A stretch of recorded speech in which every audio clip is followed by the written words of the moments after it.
I created a framework for you guys on what to do every day to change your program. Okay? So, number one, you have to have a great morning routine. And you've got to get intentional about it. It's not checking a box.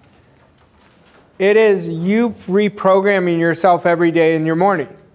Now, in your morning routine, I recommend you auto-suggest your goal. 5 minutes. Auto-suggest it. I recommend you visualize for a couple minutes. I think another 5 minutes. But when you're visualizing, you got to discipline your senses. So you got to say, what would I see now that I have my goal? So you see that. Then you say, what would I be hearing? Look at your loved ones congratulating you. Then it's, see yourself going to a celebration dinner. Like see whatever food you love and you're tasting it, but it's connected to your goal you achieved. Feel the feeling of pride, excitement. You proved to yourself you could do it, right? And then you got to write your goal and your future truth out every day. And action the rest of the day has to be in harmony, not with where you are, but where you're going. This is how you change your program. Programming it's all repetition. Like, Anne, how do you think you learned your name? Anne, you're so beautiful. Anne, you're so sweet. Anne, right? Yet we think, I'm going to get this result, but I just did it a few times. That's not how it happens. That's not how you build a skill set into a program. That's not how you build a mindset into a program. That's not how you build leadership into a program. And so you've got to understand, if we don't think, feel, and act like the person we want to be, we're not in harmony with the new program, we're in harmony with the old program, right? I should have put on here, which I didn't, is decisions. You got to make every decision from your future. This is how I'm telling you, it's not hard, it just takes discipline, it takes trust. Because you already know the decisions, the way you guys are making decisions right now, you know what you're getting. Like, it's comfortable. Right? Even if you're not where you want to be, it's still comfortable. So you have to make decisions from your goal.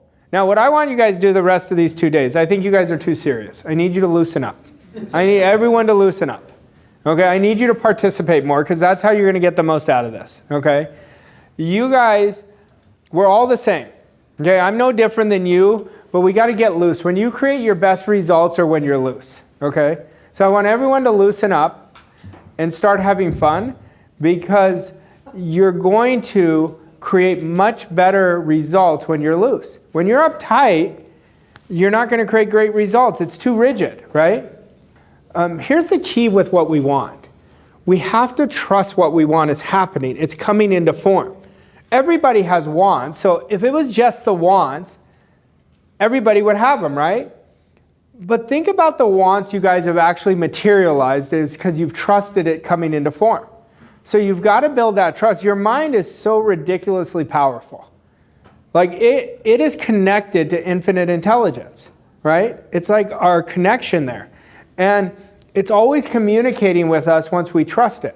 That's why I said, you guys got to understand how your mind works, not intellectually. But you've got to emotionally understand, like, what am I choosing? Oh, I just chose my old self. Okay, you caught it though. Like, it's not about perfection, it's about consistency. But life is a game of awareness. Like, what you guys are earning right now is what you're aware to earn. I'm just using income. You could use it with anything. But once your awareness keeps changing and growing, your results keep growing. So everything is about awareness. So it doesn't matter what you know, it matters what you do. That's the knowing-doing gap. We all know a lot of things, right? Knowing is comfort. Doing is discomfort. So there's a big difference. Like, if Anne told me how much she knows, I don't care. I want to see what Anne's doing. That's what shows me how much she actually knows, right? The doing will prove to us what we know. Like with identity, I'm always looking at evidence. Like yesterday, what showed me yesterday that I improved my identity or I was operating from my future identity? And if I don't have the proof, I'm like, I didn't do it. So then I'm like, okay, it is what it is. I can't get yesterday back, but I can learn from yesterday and improve it. So that's how I change so quickly. I change quickly because I look at evidence and I'm like, oh, this is what it is. You know, I was telling you guys about that idea I had in the jacuzzi. Well, of course I improved my identity because I acted on it, right? But if I didn't act on it, I wouldn't have improved my identity. Just using that as an example, right? You guys being introverts, it's not the deal. I used to be an introvert. Like I used to be in these events and hug the walls outside in the break. So like I get it. But one day I said I can't be an introvert and win. You know, because I'm not showing, I'm like hiding myself, right? I don't want you guys, that's why you guys are too tight right now, you know? Like loosen up because you guys are all amazing and that's how you're going to do better, right? Like there's not a lot of people here and I did that purposefully, but I'm telling you, like when I started loosening up is when everything happened. Like I always tell my daughter on the tennis court, sometimes she has this, I don't tell this to her, but she has like this bitch face on the tennis court, right? And I'm like, you need to smile more. Because when you have that face, you're uptight, you know? And like you could see it, like energy never lies. So I'm like, loosen up and have fun, right? And then she does, and then she does better, right? So that's like us in the world. Like when we're too uptight, we're thinking of ourselves like too small. And that's why when we're loose, it's like, oh, I lost, no big deal, at least I went for it, right? Wouldn't you rather lose going for it than lose being hiding from the world? You know, that's why I'm telling you, like as a great leader, you have to be loose. Because if you're not loose, the team's not going to be loose. If you're not making jokes, the team is always coming from a place of fear. And you can't grow your business without great leadership, right? So we want to be loose, but like some of you may not have a team, but you got to lead yourself. You got to lead yourself loose, right? And stop saying they're better than you. They're only more aware if they have better results. That doesn't mean they're better. We're all the same. We are all the same. Like if you would be with me, with my childhood friends, they see me no different because I'm the same. I've never let success get into my head, ever. Ever. I've been the same person. Like I still like sports. That's what we talk about, you know? So like we have fun together. We used to have fun since I was in 4th grade. Like a lot of my friends are 40 years. Like we've been friends for 40 years, you know? But they don't see me as some of the clients see me, you know? And because we're all the same, you know? That's why we've got to create a good relationship with success. That's why we're going to change our programs. So let me ask you guys this. What hit you the most about programming? Go ahead. Yeah, so a question on that. So those parts of my identity are what have driven me forward. And so now I'm sitting here thinking, well, how do I become a better version of myself, leveraging those parts of my identity without giving them up, I guess. You don't need to give that part of your identity. You need to create more balance with that identity. Okay, so you don't need to give it up. Like, for me, I've been a superstar for the last 19 years in what I do. Like, in 19 years. But it's not my driving force. My driving force is getting better. I don't need to be the star. Like, I really don't. What I want to do is keep getting better for my own personal initiative. You know, if you just focus on getting better and just chasing your greatness, then you're going to keep shifting your program over and over again. Because if you just operate from the physical side of you, it's going to take you 10 years to what you could do in 6 to 12 months. I promise you that. So it's letting go. You got to do more letting go. My guess is you're a control freak. Yeah. So, you know, we're all control freaks in different areas, right? But there's some people who are just control freaks in everything. So the control freaks can never leverage. And if you can't leverage, you're going to 1 to 2x. You're going to 1 to 2x what you're doing. So that's what you have to look at. And some of you are probably working on way too many ideas. Garrett gave me like 10 ideas one day on the phone. I'm like, hold on a second. Like, there's no way you can implement that. There is no way. And I'll tell you, Jason, like, I'm my worst enemy. So like I have to have filters with my ideas now. Because the danger of it is you don't finish what you start. So you don't let the ideas. So for me, I know that about me. So now I just keep adding new and new people to my company to go implement that, because there's only so many hours in a day. So I get hundreds of ideas a week. A week I get hundreds of ideas. It's just because I'm so open. Like the reason I can help people transform so well is because I don't look at them with any limitations. They look at them with limitations, but I don't. So I hold the image of who they can be, and that's what great leaders do. They hold the image, not of who the people are, of who they can be. And that's what happens, but leadership is crucial. But you can't be a great leader until you change your programming. And most people don't put the work in to change their programming, and they grind all day long, and then they get frustrated. Well, why isn't it happening, right? Why isn't it happening? Like I have this client, Jason, who is very good at what she does, okay? Horrible communicator, horrible. And then she calls me to rescue her when she screws up in her communication with her clients. And I'm like, if you were my client, I would never hire you. That's what I told her. Because you never want to do a bait and switch with anybody. You say something. Let me give you an example. If I was charging Ann, I said, Ann, this is my price. I tell her. Then I come back with an invoice that's double, triple what I said. That's not right, right? And I said, until you improve the communication, you're going to cost yourself your brand. You're going to cost yourself trust. You're going to cost yourself literally $50 million. And until you change this, it's not going to happen. But what happens, her program is in scarcity. It's in scarcity. So when we communicate, we want to communicate where there's no gray area. So when we communicate without gray area, there's no confusion, right? That's like if I told you guys we're going to do the Wealth Accelerator, and it's going to be, what's the name of this hotel? It's going to be at the Canby, and I'm in Scottsdale. I'm like, where is everybody? Right? But that's how some people are communicating in their business. That's why part of your program is, and this is for you, Cheryl, I don't have to work so many hours. I have to make my hours count. And the better you get at your programming, the faster your awareness is going to grow.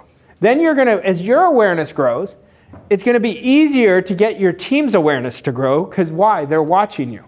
They're watching everything you're doing, right? So I want you guys to really prioritize your programming. Like, if you will, you're going to change yourself so fast. And as you change yourself, you're going to change other people. Go ahead. My question was about philosophy creating standard. And so I realized I needed to much better understand the standards. And so my question, well, it's really more, but if you could expand a little bit more on philosophy and how, that process of then creating a standard. So philosophy sets the direction we're going, okay? And philosophy is our automatic operating system. Like everyone in this room has a philosophy. Like you have a philosophy of how you get ready. That's a philosophy. You have a philosophy of how you currently make decisions, even though it might be outdated, right? So everything is a philosophy first. So what if your philosophy was, everything I touch turns into gold? Like you've been around me long enough, my philosophy is everything you do right away. Another philosophy is I don't give a shit what other people think. Another philosophy is the more I'm willing to lose, the more I'm going to win. Those are examples of philosophy. And then what happens, as you practice them, they turn into standards. Okay, so the philosophy always creates the standard. The standard then creates the story. The story creates the identity, and the identity creates the result. They're all very well connected. But if you're trying to change an identity without changing a philosophy, good luck. And if you're trying to change an identity by letting your feelings drive your standards, good luck. It's not going to happen. Why are people not acting on ideas? Because they're scared. Why are they scared? Because they don't have a good identity, right? That's why. That's why. So it's like you got to do it right away. I remember when our kids were really young. Anytime they were scared of something, my wife and I forced them to do it. They forced them to do it. Because we didn't want to train them to be fearful. And now it served us really well. Years later, at the time it sucked. They're crying, everyone's judging us. We'd be in line and, we were at this amusement park and my daughter was crying. And the guy goes, I go, she's fine. She's fine. And she's crying and they go to her, do you want to get out, honey? And I'm like, she's not getting out, just hit go. And then, we were getting judged, like you could imagine, right? But then we get off, she goes, let's go on it again. That's the thing with fear. If we just stop overthinking and start doing it, it's not a big deal. That's part of the philosophy, though. You mentioned before, standards decide and feelings follow. And that's really resonated with me over the last month or so. Yeah. Because it's so obvious when it's backwards, it doesn't work. A lot of your feelings are bullshit. A lot of them, right? That's why our mindset has to be greater than our emotions. And that's why people are talking them out of idea after idea after idea and they're broke. It's not because they're not capable, it's because they won't put in the work. If somebody's not going to put in the work day in and day out, they're not going to win. That's the deal. And the work is not that hard. The work is easy once you start making it a habit, right? That's why the best thing I could tell you is if you guys start getting obsessed about getting better, if that's the only thing I can get you obsessed about, and let evidence show you you're getting better, not effort. Because your brain, every time you do something with repetition, it's like, oh, there's a better way. There's a faster way to do it. There's a faster way. And that's how you're going to change it. But I wouldn't work on all those standards. So I'd look at your current program, and then I would look at, out of those standards you have, what is the one that's going to create the greatest lift? And you focus on that. And then you follow the framework I've given you. Hey, it's Arash, and I've got something for those of you who've been asking, Arash, how can you coach me? How can I work with you? How can I get closer to what you're doing? Whether you're an entrepreneur, a business owner, or just someone hungry, I want to help you. And here's how. There's a link below this video. I want you to click it right now. All I'm asking for is your name, your phone number, and one question. What do you really want? How do you really want to live? That's it. Fill it out, and you're giving me permission to personally reach out to you. When you do, I'm going to connect with you and create a game plan. Now listen, if you've been watching my content and you're ready for a breakthrough, or you're already winning big and you're just obsessed with getting better, going even further, I'm the coach. We're in a new era.